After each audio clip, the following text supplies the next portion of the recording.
Good morning. Thank you guys for joining. We are excited that you guys are going to take some time with us today.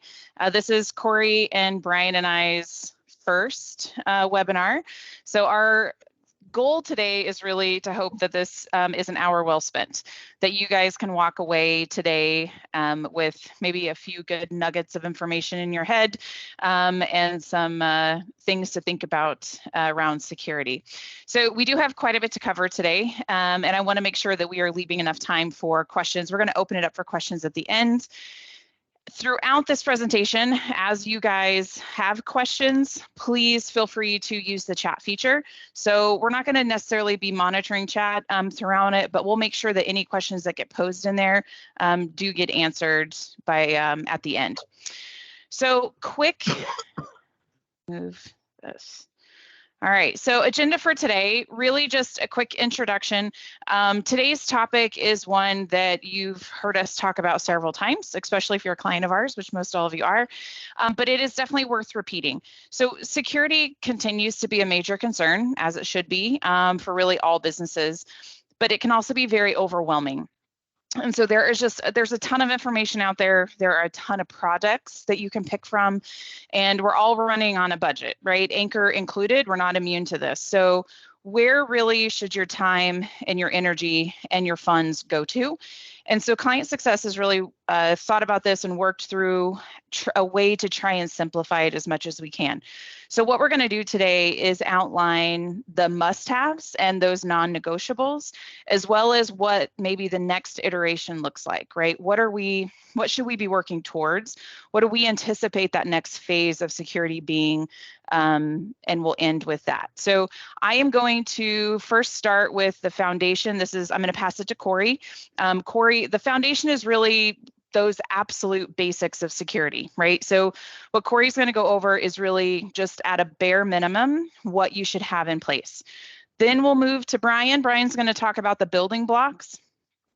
Once you have kind of that bare minimum in place, right? What is next? Are you as proactive as you can be? Are you doing your due diligence? Are we following all best practices?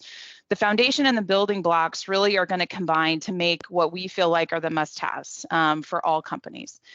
Then I'll jump back in and talk through what we consider the finishing touches. So these are going to be if you're in a higher compliance arena, if you're in HIPAA, if you're in finance, some of that nature, right, where compliance is a bigger issue, and some things that we're seeing as maybe next phases, right? What are cyber insurance companies asking? What do we think is going to be the next iteration that's going to be coming?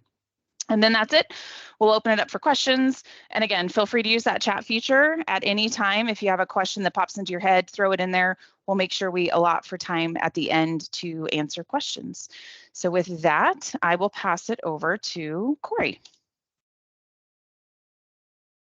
Thanks, Stacey. Thanks everyone for joining. Great to see everyone on today. So the first thing that we're going to go over, you are good. There you go. For the foundations is a full backup solution.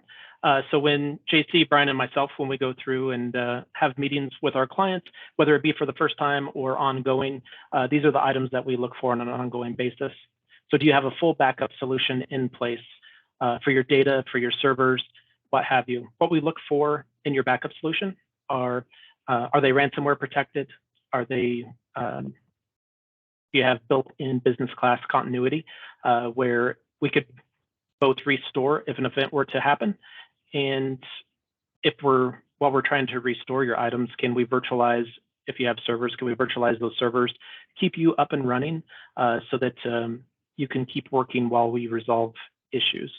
Everything that we look at is how do we keep your business running if an event were to happen, have as minimal downtime as possible. And then the next thing we look at is your firewall. We want to make sure that you have a good firewall in place. Standard firewalls are being replaced with the next gen firewalls. We're using Meraki for the next gen.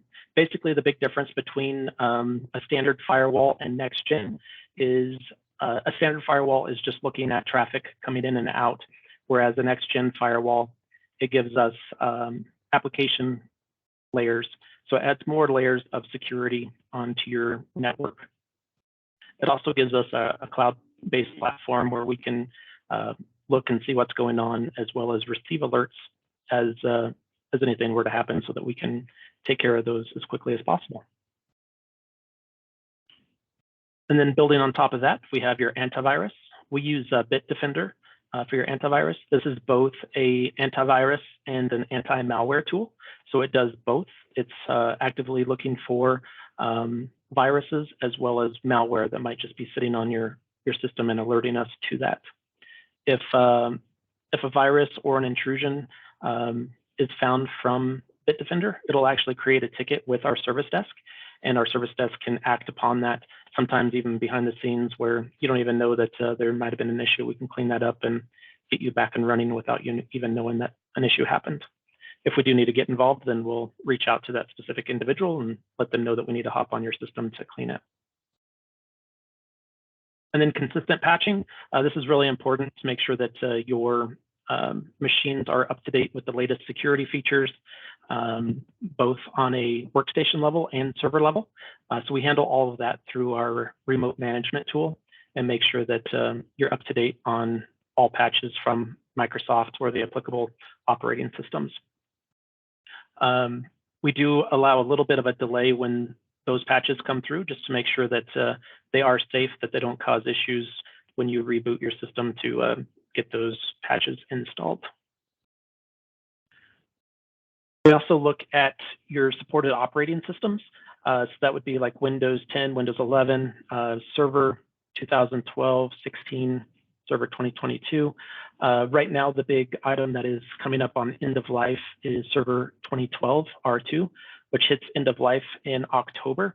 So we have quite a few clients that are using that operating system. So as operating systems come to an end of life, what that means is they're no longer going to receive support from Microsoft or security patches. So if they're left in place past that date, they become a large security risk because they're no longer receiving security patches. So right now, Brian, JC, and myself, we're working very hard to get all of those Windows Server 2012s off of our client locations prior to October. And then we also highly recommend that we remove local admin rights. This is a non-negotiable going forward, where we're not allowing local admin rights on computers. The reason why, it's not that we don't trust the user, it's that we don't trust software running in the background. So we have found a middle ground where we still want you to be able to install software that we know is good.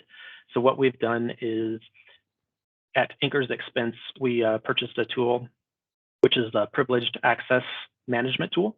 And this allows users to go ahead and install software that is known to be good, such as Adobe, Acrobat Reader, push those updates, download those updates from the end user. If an end user tries to install something that's not on our approved list, it will automatically create a ticket with our service desk. And then our service desk, they get an alert that someone's trying to install software. We will review that, make sure that it is an approved piece of software, and then we can either approve it or we can reach out to the end user and get more information if it's not on our approved software list. So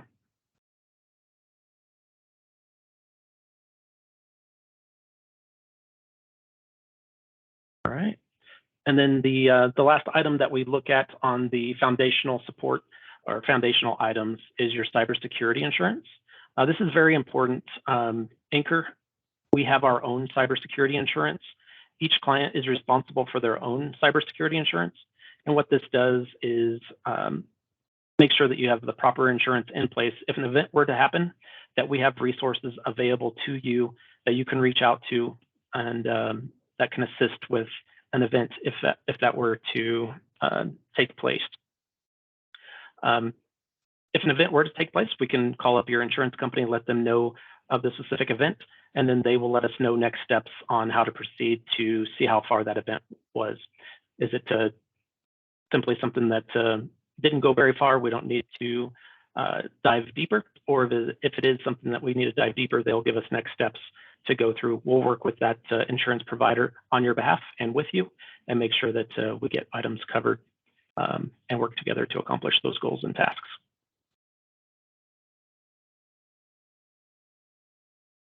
Perfect. Thank you, Corey. You bet. All right, we will pass this over to Brian to talk about next building blocks. Thanks, JC. So once that foundation layer is in place, then obviously kind of what are the next steps? What are the additional pieces that we should be adding? Really the good news about this building blocks group is that these are items that that most of you should already have in place as well. The majority of the items that are on this list are part of the Security Plus package that we've introduced a couple of years ago and have been slowly but surely getting everyone up and running on. It's sort of transitioned from a nice to have to really a required to have.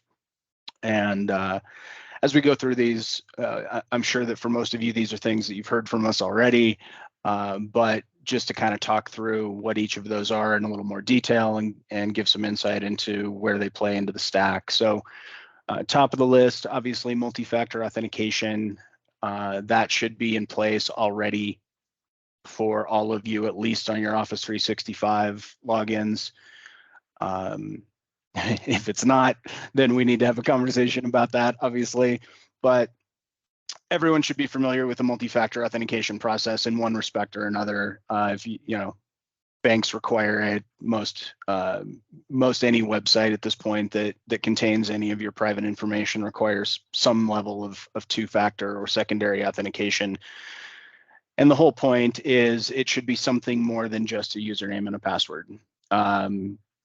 Once you enter a successful username and password, then there is that secondary piece of authentication required, which is in a lot of cases simply a text message that gets sent to your cell phone with a 6-digit code. You turn around, you type that code back into the website to verify that it's actually you, and it lets you in. There are also authentication apps that can be used, Microsoft Authenticator, Duo, Google Authenticator. There's a number of choices out there, but the whole idea is just to prevent a bad actor from being able to gain access to one of your accounts simply by having the username and a password. If the password leaks into the wild and they're able to get it through the dark web or from other means, you should still be able to prevent those logins from happening, because all of a sudden you get a two-factor notification on your phone while you're not trying to log in. Obviously, we would want you to deny that request and then let us know as soon as possible that someone has apparently gained access to your password so that we can get that reset and take a look at what's happening.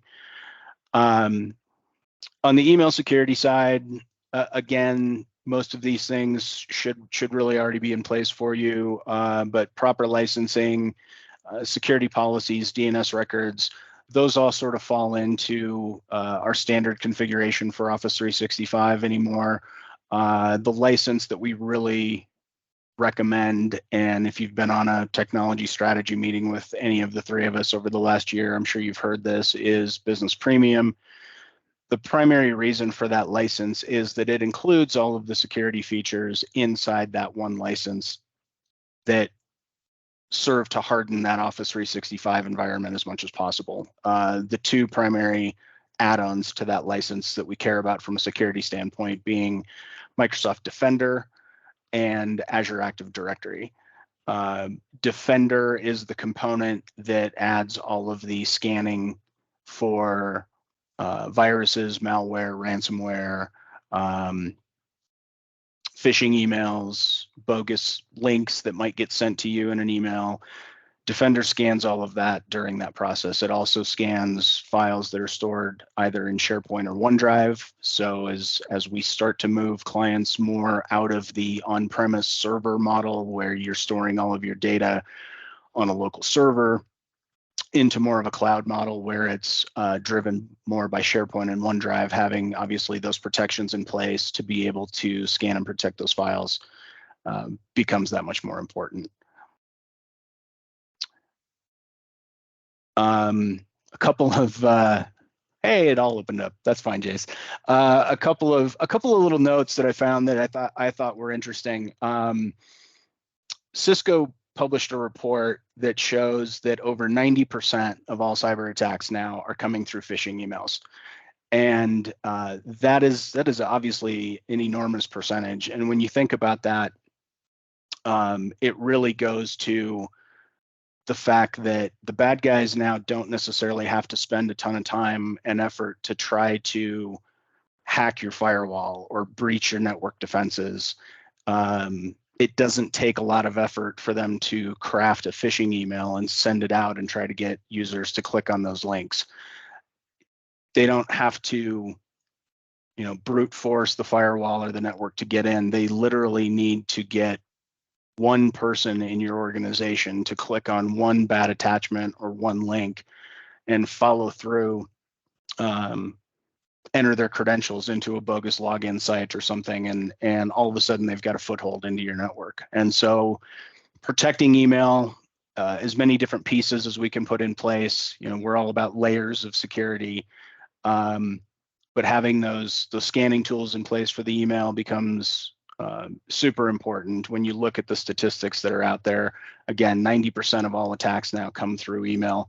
And the numbers, when you break them down, employees receive an average of 14 malicious emails every year per employee. The average cost of a business compromise through email is over $5 million. Kind of goes back to the cyber insurance question that we get a lot of, how much coverage should we have?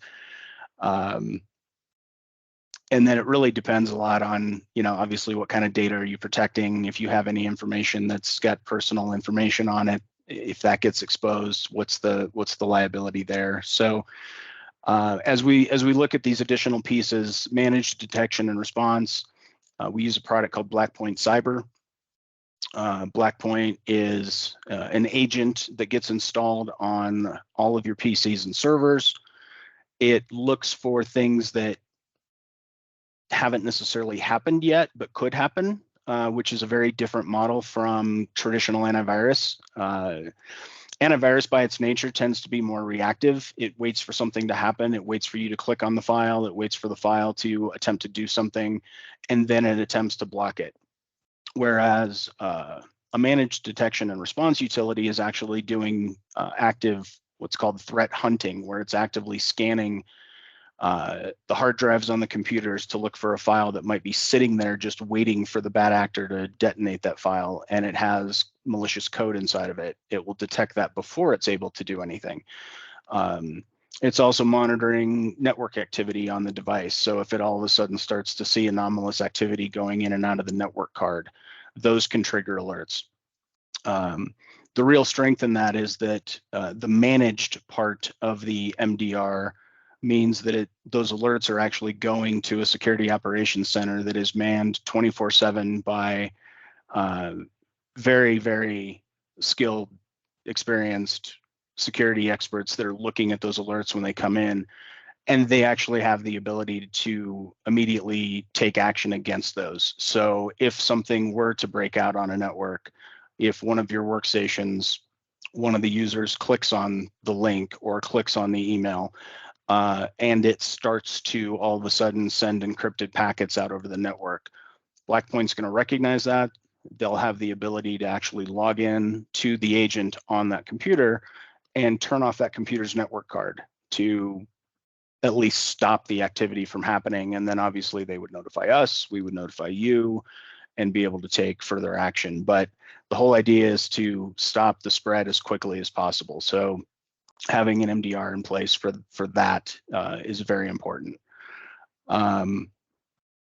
And then really a lot of this stuff that we're talking about leads to the security awareness training. We can put all the tools in place. We can put the firewalls and the software, the MDRs and antivirus and all the things that we do to try to help keep you guys safe. We can put all that in place. And if the users still click on the links and the users still click on the emails and the users still go out and follow the phishing emails and sort of blindly enter usernames and passwords into websites that aren't actually legitimate sites, that's a problem. And so all of you that are on Security Plus have our security awareness training in place.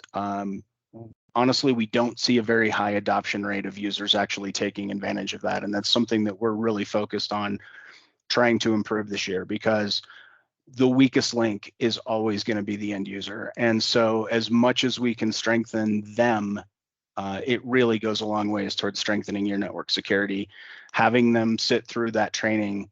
And it's not a huge commitment. You know, there's an annual training that happens at the first of each year. That one is a little bit of a time commitment. It takes about 45 minutes or so to go through that.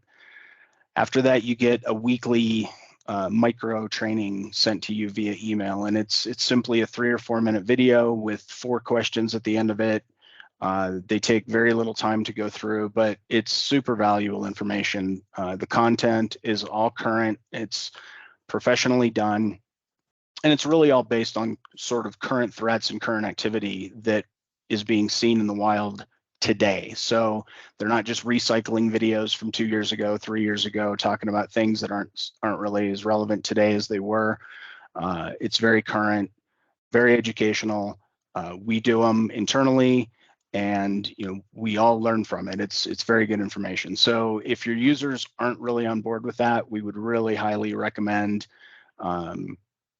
pushing that a little harder, taking some better initiative to get people involved. We've seen a lot of success where companies are making it a contest or having some sort of prize around it. The highest scores at the end of each month or quarter or whatever it might be get lunch or get gift card or whatever it might be, just something to motivate people to get more involved with that, because that is a very important part of all of this. Active Directory or AD Services, which is Azure's version of Active Directory. Everybody's going to have that for the most part. Everybody's on a domain of some type. But again, as we start to move people away from on-premise servers and on-premise based networks to more of a cloud-based solution, that Active Directory domain controller that might live in your local network today may end up not being there during the next server refresh, because it's starting to make less and less sense for some clients. And we go through this whenever there's a server refresh. There are businesses and clients where it still makes more sense to have on-premise equipment, and there are cases where oftentimes it really doesn't. So if the server is going away and we're moving you into the cloud, then we still need something to be able to manage your usernames and passwords, your device management, to make sure that we can push group policies down to the machines, push patches and updates, etc. And that's really what Active Directory does. So on the Azure side, it would be AD Services. On the server side, it would be Active Directory. Again, I think everybody has one or the other, but just know that that's going to be part of the conversation as we do start to transition more and more of you into that cloud model. Would be making sure that we have AD Services in place, again, which is covered kind of back to the business premium license. The connectivity into AD Services is covered under that license as well. Office 365 G Suite backups. So one of the misconceptions that's out there is that, well, if we put the data in the cloud, then it's automatically backed up. Microsoft, anything that's in 365, Microsoft backs up, or anything that's in G Suite, Google backs up. And that is not accurate. If you dig into the license agreements for 365 or G Suite, you will find that they do not back up your data. And in fact, they might, in the case of Microsoft, they actually specifically call out the fact that they don't back it up, and you're responsible for maintaining some sort of backup in the case of a lost mailbox or lost files out of SharePoint or OneDrive, or encrypted mailboxes or files. Ransomware has the ability to infect mailboxes in 365 or G Suite just as easily as it does the ability to encrypt files on a local computer. And so there needs to be some method of recovering that data if an employee leaves the company and decides to dump their mail on the way out the door, which happens, or if a ransomware breach does take place. So We use a third-party product for that. Datto is a name that I'm sure all of you have heard at one time or another, because we have a lot of tools that we take advantage of out of the Datto bucket of services. But one of the things that they offer is essentially a cloud-to-cloud backup solution that integrates directly into either 365 or G Suite. Most of our clients are on 365, but it connects directly, again, from cloud to cloud, and it literally backs up in real time everything that's happening in that 365 tenant. Exchange, so all of your email, calendar, contacts, shared mailboxes. It also backs up SharePoint files. It backs up OneDrive files, Teams, and it will store that information in a completely separate environment. It's not held in Microsoft Azure, so it's completely different data center, completely different set of folders. If a user deletes their mailbox, we still have it available in Datto. If your mailbox gets ransomwared or encrypted, we've got the ability to recover. For what it does, it's actually a very inexpensive add-on product. And again, I think it's something that probably the majority of you at this point do have. But if you have any questions about that, if you're not sure if you have it, if you want to take a look at that in more detail, obviously we're happy to go through that with you guys and take a look and show you what mailboxes are enabled, what aren't, if we need to turn that on. But definitely a highly recommended add-on because of the additional capabilities that it provides. And then finally, password management. Again, part of our Security Plus suite. We recently made a change from a product called Passportal to a new product called Password Boss. If any of you were using Passportal with us in the past, I think you would all agree that it maybe wasn't the most robust solution out there.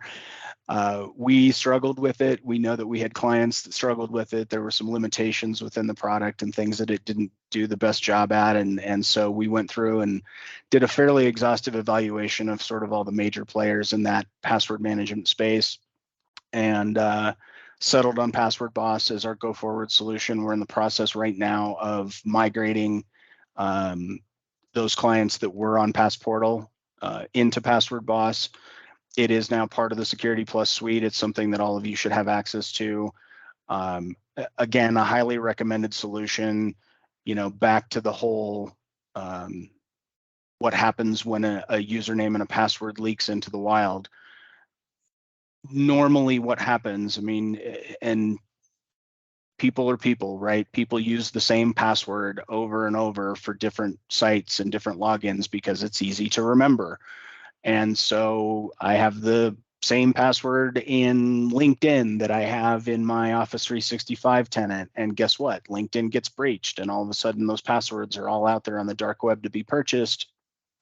The bad guys get access to that information, and they start taking those usernames and passwords and just shoving them into as many different things as they can to see what they're able to log in with. And that's typically how email breaches happen. That's typically how network breaches happen, is by those passwords leaking out. So using a password management tool where you only have to remember one password, and that's the password that you use to actually log into the tool with, and then the tool creates these ridiculously long, strong passwords that you will never remember, but the tool will, becomes a much more powerful line of defense against that password breach. It allows you to use separate passwords for each login without having to know what they are, without having to remember what they are. And the passwords that generates are not passwords that a random password cracker is going to be able to figure out anytime soon. There are agents for Password Boss for everything. So whether you're running on Windows or a Mac or iPhone, Android, whatever the case might be, there's an agent for it that you can download and install, log in. So all of those passwords are available to you on whatever device you're running it on. So it becomes a very easy, useful way to actually keep those logins safe, secure.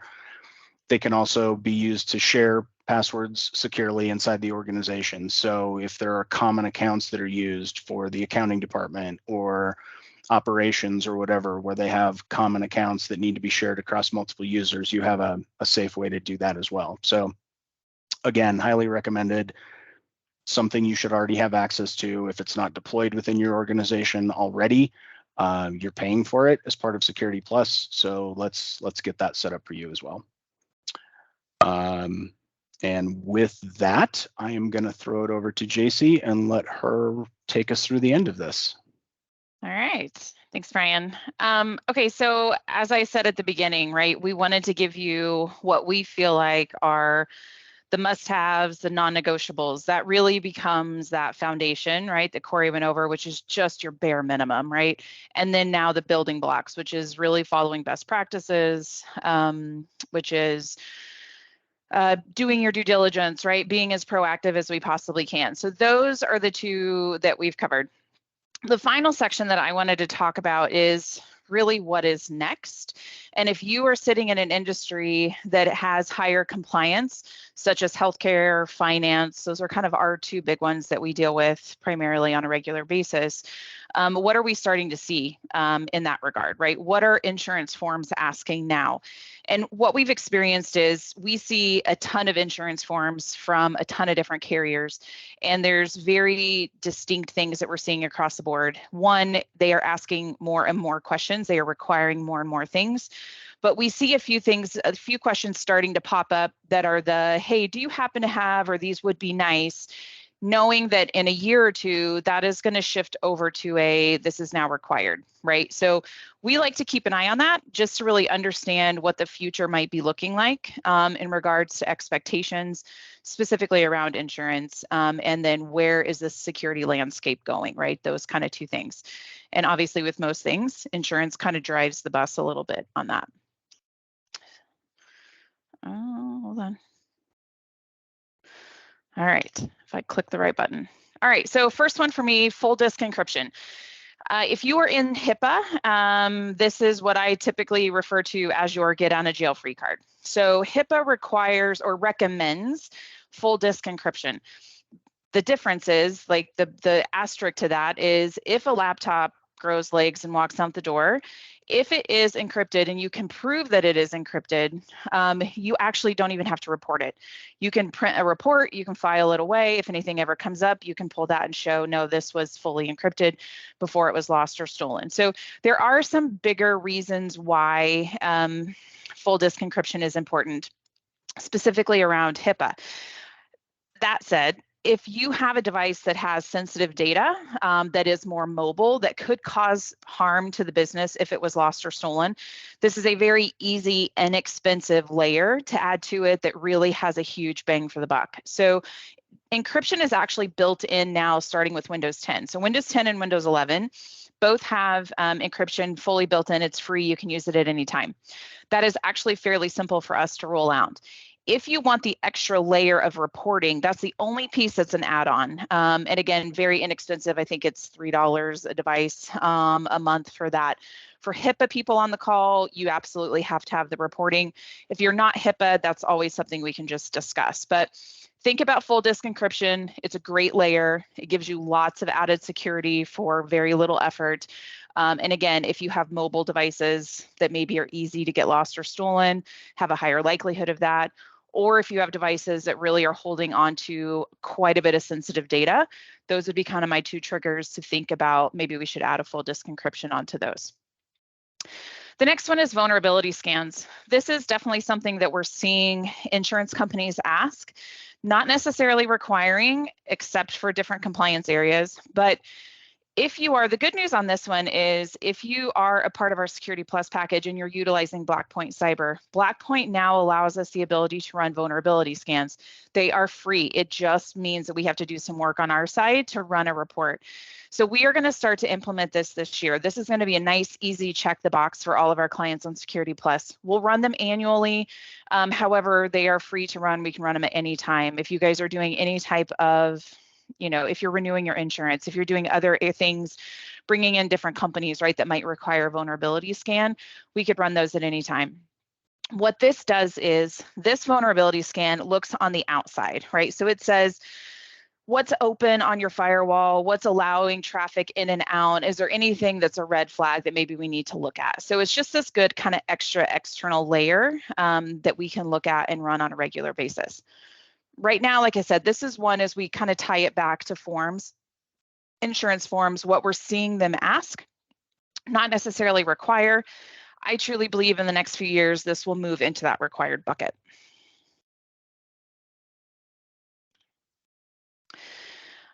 Going a little deeper from vulnerability scans is penetration tests. So I put external on here. It really is external and internal. This is one area that we truly feel from an ethical perspective, this is not something that Anchor should be doing, right? This is something that an outside third party should come in. They are a neutral ground. They're just simply looking at the network. They're looking internally. They're looking externally. They're saying what vulnerabilities might be here, what risks might be here, right? Just like you don't want to audit kind of your own work. That is our thought on this. This is really where that third party makes a lot of sense to come in and do a test. We actually welcome these. We love these. It is just a helpful tool for us to make sure that we are not missing anything, right? It's kind of that thing where you can walk by something day in and day out and just not see it. And this gives us kind of that extra look, deeper look. And then, you know, a lot of times we love it when everything's a green check mark and it's a pat on our back. And every once in a while, there's a few things here or there that pop up that we're thankful that they found, and we can go ahead and plug a hole or adjust things if it's a slight vulnerability. So those are really good. We have a handful of companies that we could recommend that we've worked with over the years that we really like. For those that are HIPAA and financial in those compliance spaces, pen testing is actually now required. However, what we are highly recommended, maybe depending on what language I use, if you are not in either of those two arenas, this is something, however, that I love. So if you could budget in maybe every, I don't know, 2 or 3 years, we bring an outside party in, we do a pen test, we see what it says, we look at the reports, we file it. We are absolutely doing our due diligence, right? From a business, from an IT, from a security side. So something to think about, again, not necessarily for the run-of-the-mill business, something that you're required to do. As you get bigger, as you want bigger insurance coverage, right, more dollars, this is probably going to be something that you'll have to look at and think through. Tabletop exercises. These are actually really fun. We are working on a plan or a platform that we can actually roll out to clients. So if this is something you're interested in or want some more information on, please reach out to us. We'd love to talk about this. A tabletop exercise is really a preparedness activity, and it is a discussion-based simulation. So really, you're gathering the right players around the table, you're having some fun with it, and you're testing out different variables, different issues that could cause business disruption, right? That's what we're looking at. A lot of times people associate tabletop exercises with cyber insurance, cyber attack scenarios. That is a huge part of it. We will usually always have some type of a cyber scenario in there, but there are multiple ways that your business could be affected by outside forces, right? So it just helps an organization sit and brainstorm and really think through what could happen, generate ideas on how we reduce risks, and just really ensuring like your critical functions of your business can continue depending on different things that could happen. So if you're interested in this and Anchor helping facilitate one, like I said, it actually can be kind of fun. We make it into a game. You inject different scenarios, right? Things like, oh, so-and-so is sick or won the lottery and now they can't help anymore, right? They have to sit in the corner and not talk. So you can have some fun with it. And it really does generate good ideas and good brainstorming on things that maybe you haven't thought of. Tabletop exercises, I think, Brian and Corey, you can chime in if you want to, but I think I first saw that last year on a form. I don't think I've seen it past the year before. But those we are seeing where it is one of those, hey, have you done this? This is a nice to have. In the last year, have you completed a tabletop exercise? So don't be surprised if you see that on your forms coming up. And again, what we're looking at is what are they asking for now as a nice to have is more than likely in a year or two going to be a must have. So we're kind of watching those trends. Yeah, I would just jump in on that real quick and say, the three of us do a lot of cyber insurance renewal forms. We help the clients all the time go through those forms, answer those questions. And even just a couple of years ago, those were generally a one-page form with 10 or 12 questions on it. It took 5 or 10 minutes to go through and answer the questions. And it was all very, essentially the questions that were on there even 2 years ago were mostly the questions from the very top of this, the foundational series style questions. And those forms now are multiple pages, very detailed questions, very, very much drilling in on more detailed security questions. Employee training gets asked all the time now. Are you doing pen tests? Are you doing these tabletops? Insurance companies are getting tired of making these payouts, and so they are making it more difficult to get those levels of insurance. If you want a higher insurance level, they're asking deeper, more involved questions to make sure that the protections are in place to help protect them from having to write a big check. So pretty much everything that is on today's list are questions that we've seen over the last 6 to 12 months on these insurance renewals as we've gone through them. So again, not all of them are 100% required at this point, but all the questions are now on there and they're asking about them. So even if it's not necessarily required, if the answer to those questions is no, there's going to be some sort of premium increase to help compensate for that no. Mm-hmm. So obviously, the more we can check yes, the easier it's going to be on the insurance premium and the levels of coverage that they'll allow you to have. Yep, great points. And we are actually seeing it was the first of its kind. Travelers Insurance actually denied a claim and took a company to court over saying yes to an MFA question that ended up to be, well, maybe half yes, half no. And they got hit with a pretty significant cyber event, and Travelers did not pay out because of, wanting more, requiring more, and not just letting things kind of sweep under the rug. So it is very important. It's a very real thing for us to make sure that, as we fill out these forms, not only are we doing our due diligence, we are 100% like double and triple checking, right, that everything is in place. So we're just seeing a change in the industry from insurance, and we're keeping an eye on that. Last thing for me is security framework. So some of this might be new for you on the call. This is really just as you grow and mature in your security kind of journey, right? Adopting a security framework is really kind of that next iteration. So there are several types of frameworks. I'll show you what some of the more popular ones here. You might have heard HITRUST is primarily around healthcare. NIST is a popular one. CIS is a popular one. Some of these others are very industry specific, but I would say those three, HITRUST, NIST, and CIS, are typically your bigger hitters in the space. Anchor specifically uses CIS. If you want to, there is the website for that. It stands for Center of Internet Security. These for us are the most I guess general in nature, right? Where it's not about a specific industry, it's about doing very good overall security controls. And so there's a lot of questions around like, why would we go to adopting a framework? One, the biggest one, is it really takes the guesswork out of what you should and shouldn't be doing, right? Don't reinvent the wheel. There are people out there that are a lot smarter than we are that are developing all of these things and what we should be doing. So just follow them, right? CIS in particular has multiple controls that they recommend.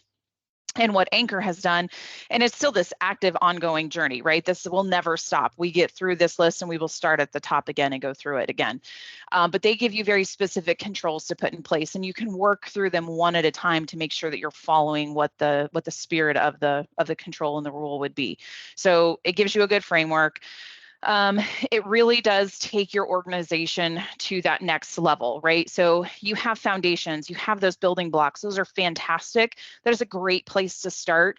But security is a journey, right? It's not a destination. So we are constantly evaluating. Things that are important today are going to be different next year and different the next year, right? It just is constantly changing, especially as the bad guys change, right? And they improve what they're doing and they change their tactic, maybe because something isn't working anymore and they shift. So we have to be able to shift and move with them and kind of keep up with what is changing in the security landscape. So the framework just helps with that. It helps with that journey. It helps as you start to grow and mature as a company around security. And it is definitely kind of that next iteration and that next phase. We do see this as well on forums. They will just simply ask, do you follow a security framework? If yes, which one? And you can list out which one. Again, if you are at that level where you can say, yes, we are attempting to follow this, right? It's ongoing, right? But again, that's going to drive your premiums down. That's going to help you get better coverage when you need it. And ultimately, outside of insurance, right? We're not doing this just for insurance. We're doing this to keep your company safer and to reduce your risk as much as we possibly can. So that is ultimately the goal, is to get you to a nice, comfortable place where you can sleep at night. You're not up worrying about the what ifs, right? Because we've accounted for as much as we can.